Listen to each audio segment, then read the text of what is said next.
menyebut Paulus ini sebagai rasulnya. Yang ada di dalam Yohanes, dengerin Bang, jangan adu-adu. Kita di sini akan berbicara kebenaran, bukan mencari pembenaran. Bahkan kalau Abang baca di dalam Yohanes 6, ya, pasal 70 dan 71 jelas kok Yesus menyatakan, bukan kalian yang memilih aku, tapi aku yang memilih kalian dari 12 orang muridku ini. Dan salah satunya adalah iblis. Yang dimaksud dengan iblis di ayat ke-71-nya adalah Yudas bin Simon Iskariot. Karena dia telah melakukan apa? Telah melakukan pengkhianatan. Nggak pernah Yesus nyebut Paulus. Jadi apa-apa yang dibawa, kenapa Pak ini turun ya? Nggak ketemu ya dalilnya? Nggak apa-apa, mungkin lagi nyari biar lebih nyaman nyarinya. Oh iya.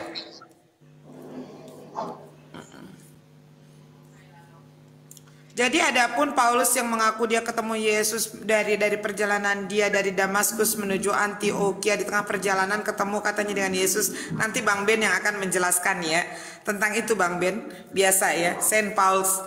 Nah, Paulus mengatakan kalau dia ketemu dengan Yesus, siapa saksinya?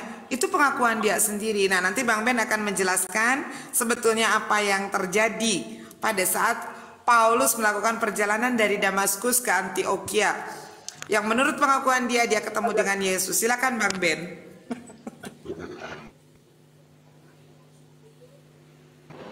Ya, kan yang di pasal 9 ya, dari ayat 1 itu ya. Nah, itu kalau kita lihat kan Paulus datang berjalan di padang gurun. Terus matanya berkunang-kunang ya, ada cahaya dan sebagainya. Tiba-tiba dia pingsan, tiba-tiba dia mendengar suara. Nah, itu kan sebenarnya memang nggak ada saksinya ya, nggak ada satupun disebut saksinya kecuali Paulus sendiri. Itu pun juga klaimnya juga menurut saya juga lucu. Yesus mengatakan, akulah Yesus yang engkau aniaya. Nggak ada satupun bukti Paulus pernah menganiaya Yesus, bahkan bertemu pun tidak. Dari situ aja sudah meleset. Terus kedua, kalau ditarik secara medis, itu kita lihat di Museum Epilepsi Internasional di Jerman. Itu diceritakan bahwasanya gejala atau simptom yang terjadi pada Paulus pada pasal 9 itu adalah simptom epilepsi. Makanya dulu di daerah Britania Utara, ya daerah Skandinavia, daerah sekitar Irlandia, penyakit epilepsi itu disebut sebagai St. Paul disease. Jadi orang yang kena epilepsi itu disebutnya St. Paul disease, penyakit Santo Paulus. Nah, seperti itu. Makanya itu kenapa kok kemana-mana Paulus selalu membawa yang namanya tabibnya yang bernama Lukas. Bahkan Paulus sendiri mengatakan, saya lupa ya di KPR berapa itu, bahwasanya dia terkena penyakit yang bilangnya dia dari iblis atau apa ya, saya lupa. Galatia.